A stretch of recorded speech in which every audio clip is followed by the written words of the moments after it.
Bonjour, je vous invite à réviser avec moi le chapitre de l'acide base à travers la fiche TD numéro 7. Donc, l'exercice numéro 1, il nous propose trois solutions aqueuses. C'est la solution 1 qui contient l'acide 1-chloropropanoïque, la solution B qui contient le HCl, et la solution C qui contient le chlorure d'ammonium. C'est pas l'ammoniac, on dit l'ammoniac c'est pour faciliter les choses, mais à vrai dire c'est le chlorure d'ammonium. Il nous demande quel est le pH des trois solutions A et B et C. Ça dans la première question. Dans la deuxième question, il nous mélange 25 ml de chlorure d'ammonium avec les 50 ml de l'ammoniac et il nous demande de calculer le pH de la nouvelle solution. La solution 1, où elle contient les 0,03 mol par litre de 1-chloropropanoïque. Maintenant, pour calculer son pH, il faut préciser, c'est vrai que c'est un acide, mais il s'agit de deux types d'acide, l'acide faible et l'acide fort. Ici, notre solution, elle est de type acide faible, pour deux raisons. Première raison, parce que l'acide chlorobenzoïque, c'est un acide carboxylique, et secondo, parce qu'il nous donne la valeur de Ka. Donc c'est une indication qu'à chaque fois on aura une valeur de Ka, ça veut dire qu'on a une acidité faible. La chose qui me permet d'utiliser l'équation du pH d'un acide faible qu'on a vu dans le cours, c'est un 1,5 de pKa moins 1,5 de log de Ca. Le pKa, c'est un moins log de Ka, donc il suffit de remplacer la valeur de Ka par 7,94, 10 puissance moins 5, le Ca par le 0,03 et je trouverai une valeur de pH de 2,81. La solution B, qui contient les 0,007 mol par litre de HCl.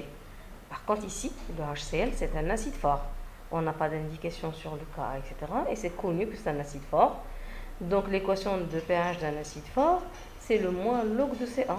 Donc c'est tout simplement le moins log de 0,007. On trouvera un pH de 2,15. La solution C, où elle contient le chlorure d'ammonium de concentration de 10 puissance moins 2 mol par litre, et on a encore une indication sur la constante d'acidité Ka, qu'elle est égale à 5,6 10 puissance moins 10. Maintenant, pour calculer le pH de cette solution, il faut aller doucement. La toute première question, le NH4Cl, c'est quel type de solution?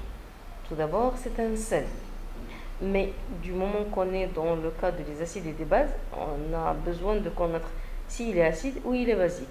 C'est un sel acide, d'acidité faible. Comment on a su ça? Et alors on a vu ça dans le cours, essayez de me suivre. Le NH4Cl, on a essayé de le faire dissoudre dans une dissolution totale dans l'eau, qui donne les deux ions, les Cl-aqueux et les NH4 plus aqueux. Le Cl-aqueux, on a dit que c'est un ion spectateur, c'est une base conjuguée très faible de l'acide fort HCl. C'est-à-dire, même si je le mets en contact avec de l'eau, le Cl- avec de l'eau, ne réagissent pas, ils ne nous donnent rien. Par contre, les NH4+, c'est un acide conjugué faible de la base faible, où on a vu que le pKa il était à 9,2.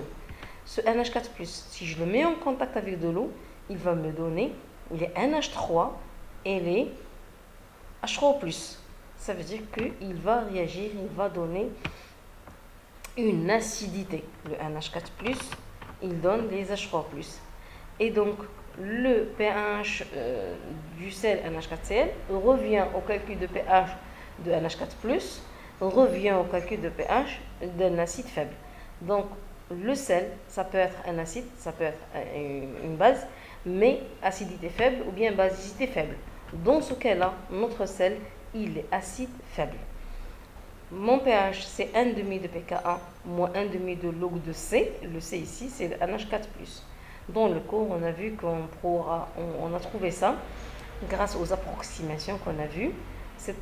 On a négligé la concentration de OH- devant H3+, et on a encore négligé la concentration de l'ammoniac devant l'ammonium. Maintenant, on passe à l'application numérique. Le pKa, c'est le moins log de Ka, on a vu ça.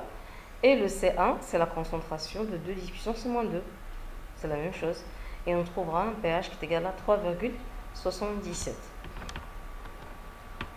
Quand on mélange les 25 ml de la solution de chlorure d'ammonium de 0,5 mol par litre avec les 50 ml de la solution de l'ammoniac 0,5 mol par litre, il nous demande de calculer le pH de la nouvelle solution.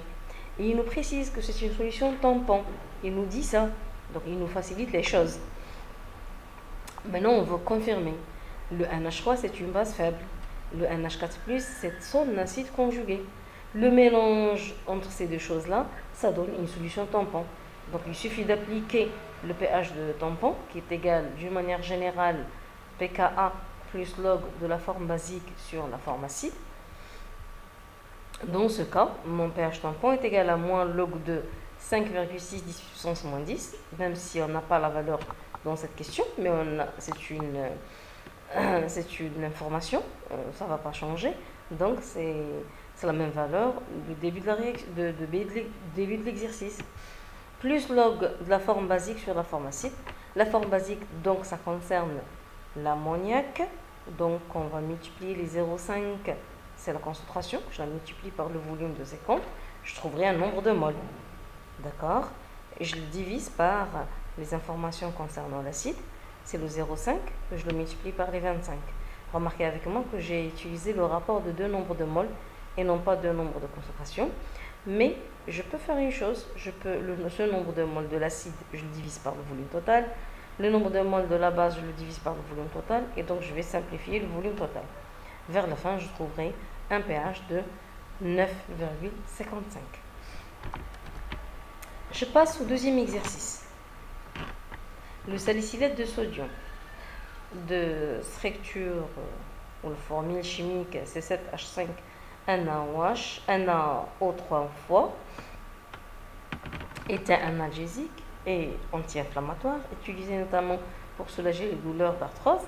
Quel est le pH de la solution obtenue en dissolvant un comprimé contenant les 500 mg de salicylate de sodium dans 150 ml d'eau, sachant qu'on n'aura pas une variation de volume et que le pKa, la première acidité, elle est égale à 3 et que la masse, elle est à 160 g par mol. Alors, pour résoudre cet exercice, le salicylate de sodium, c'est un sel. On peut le présenter sous forme RCO- Na+. Ces deux ions, le Na+, c'est un ion spectateur. Il ne va pas réagir avec l'eau. Mais la deuxième partie, RCO-, salicylate, quand je le mets en contact avec de l'eau, j'aurai le RCOH plus OH-. Ça veut dire qu'on a libéré le OH-. Ça veut dire que mon sel, il est basique. Et bien sûr, comme est un sel, comme le sel, il est basique, ça ne peut pas être une base forte, mais plutôt une base faible. Donc mon pH d'une base faible est égal à 7 plus 1,5 de pKa plus 1,5 de log de C. Je vais faire l'application numérique. Le 7 plus 1,5 de 3 plus 1,5 de log 2. Maintenant, la concentration de notre sel, c'est quoi? Je reviens à l'exercice. On a quoi? On a le volume, on a la masse molaire et on a la masse. Quand on divise la masse par la masse molaire, on trouvera le nombre de moles. Quand on divise le nombre de moles par le volume, on trouvera la concentration. Et donc voilà, le pH vers la fin, c'est un 7,659. On arrivera maintenant à l'exercice numéro 3. On a 3 parties. La première question nous demande, on souhaite préparer 300 ml d'une solution tampon de pH est égal à 3,9. Il nous demande d'indiquer la méthode de préparation à partir d'une solution d'acide benzoïque, C6H5COH, de concentration 0,1 fois mol par litre, de pKa 4,2 et d'une solution de benzoate de sodium de même concentration. Alors, autrement dit, il nous demande quel est le volume qu'il faut prélever de la solution basique, de la solution acide benzoate, de l'acide benzoïque, excusez-moi, et quel est le volume qu'il faut prélever du benzoate. Certainement, il s'agit d'une solution tampon. Donc, je peux démarrer avec ça. pH qui est égal à pKa, plus log de la forme basique, c'est le benzoate, divisé par la forme acide, c'est l'acide benzoïque. La valeur de pH, c'est donné 3,9. La valeur de pKa, donnée 4,2. Maintenant, je peux calculer mon rapport entre le benzoate et l'acide benzoïque. Il est égal à 0,5. D'accord? Encore, autrement dit, la concentration du benzoate, c'est quoi? C'est la concentration initiale, que je le multiplie par le volume du benzoate, de la base, que je le divise par le volume total. Et la concentration de l'acide benzoïque, c'est quoi? C'est la même chose, c'est le 0,1, que je le multiplie par le volume de l'acide qu'on doit prélever, que je le divise par le volume total. Ça veut dire que si je vais simplifier les choses, VA plus VB, on va le simplifier, le 0,1, il restera maintenant VB sur VA qui est égal à 0,5, sachant que le VA plus le VB est égal à 300. Deux inconnus, deux équations, on va tirer le VA est égal à 200 ml et le VB qui est égal à 100 ml. Ça, c'est la réponse de la première question. La deuxième question, on va essayer de lire ensemble. À 300 ml de cette solution, c'est-à-dire on va faire un prélèvement de 300 ml de la solution préparée tampon de 300 ml. On ajoute 1,5 ml d'une solution d'acide chlorhydrique de concentration 0,1 mol par litre. Dans quel sens se déplace l'équilibre de dissociation de l'acide benzoïque? Il nous demande encore de calculer les quantités de matière en mol et les concentrations de l'acide benzoïque et l'ion benzoate. Et vers la fin, il nous demande de calculer le pH de la solution résultante. Donc, tout d'abord, le volume de la solution tampon, on va préciser qu'il est à 30 ml, qu'on va lui rajouter 1,5 ml d'acide chlorhydrique HCl 0,1 forme mol par litre. Dans quel sens se déplace l'équilibre de dissociation de l'acide benzoïque? Pour cela, j'ai besoin d'écrire l'équilibre, l'équation chimique. L'acide benzoïque finit CCOH plus H2O qui donne une réaction réversible selon les deux sens, 1 vers la droite et 2 vers la gauche, qui donne l'ion benzoate plus H3O+. Quand on rajoute les HCl, ça veut dire H3O+, Cl-, on est en train de favoriser le sens 2 et non pas le sens 1. Donc le déplacement se fait dans le sens 2. Maintenant, pour les nombres de moles, pour calculer le nombre de moles, la concentration des deux espèces, l'acide benzoïque et le benzoate, on revient à l'équation et au bilan réactionnel. AT est égal à 0, qu'est-ce qu'on avait? Quel est le nombre de moles? De préférence, on travaille avec le nombre de moles et non pas avec les concentrations. Quel est le nombre de moles de l'acide benzoïque? Alors, le nombre de moles, c'est quoi? C'est une concentration fois le volume. La concentration initiale, elle était à La concentration initiale, elle était à 0,1. Le volume trouvé, il est à 200. Ça veut dire que mon nombre de moles, il est à 0,2. De la même manière, pour le benzoate, il est à 0,1. Et le H3O+, il est à 0,015. Après un temps de réaction, ça veut dire qu'il y aura toute la quantité de H3O+, qu'elle va réagir, parce que c'est la valeur limitante, c'est la valeur la plus petite. Donc après un temps de réaction, je vais consommer toute la quantité de H3O+, j'aurai 0 ici. Et certainement, il y a une quantité du benzoate qui ont réagi avec H3O+, pour donner l'acide benzoïque. Ça veut dire que le 0,1 va diminuer avec 0,015, en donnant vers la fin 0,085. Et c'est le contraire dans le cas de l'acide benzoïque, où au départ il était à 0,2, plus les 0,015, je trouverai vers la fin un 0,215 mol. Mes nouvelles concentrations, pour l'acide benzoïque, je trouverai les 0,215, je le divise par les 30 ml, je trouverai 7,16 mol par litre. Et pour l'ion benzoate, je vais diviser les 0,085 par les 30 ml et je trouverai le 2,8 molaire.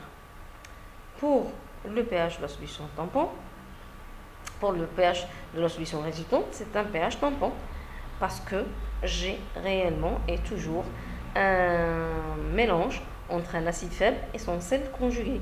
Donc le pH qui est égal à pKa plus log de 2,8, la forme basique sur 7,16 la forme acide où je trouverai 3,79. Et là, il y a une petite remarque que le pH qu'on a trouvé, il est à 3,79. La question précédente, on avait dans le tampon, notre premier tampon, c'était à 3,9. Ça veut dire que réellement, nos résultats sont très logiques parce que le pH dans une solution tampon ne varie pas trop. La troisième question, c'est un petit peu la même chose. Et à un autre prélèvement de 30 ml de la solution initiale, on ajoute 10 ml d'une solution d'acide chlorhydrique de concentration 2 mol par litre. Que devient le pH de la solution? Alors, de la même façon et pour la même équation, il suffit maintenant juste de changer la quantité de H3+. Maintenant, la quantité de H3+, elle est toujours inférieure, c'est 0,02, elle est toujours inférieure à 0,1 et à 0,2. Ça veut dire qu'on aura le même raisonnement. Ça veut dire que c'est H3+ qui va être consommé en premier lieu, et que la quantité du benzoate qui va diminuer, et que la quantité de l'acide benzoïque qui va augmenter, et qu'on aura toujours un tampon, et qu'on va utiliser toujours la même équation. Maintenant, le contraire, si on avait utilisé une grande quantité de H3+, là, ça aurait été autre chose. Ça veut dire qu'on va sortir du tampon. Voilà, pour cela, je vous remercie. Salam alaikum.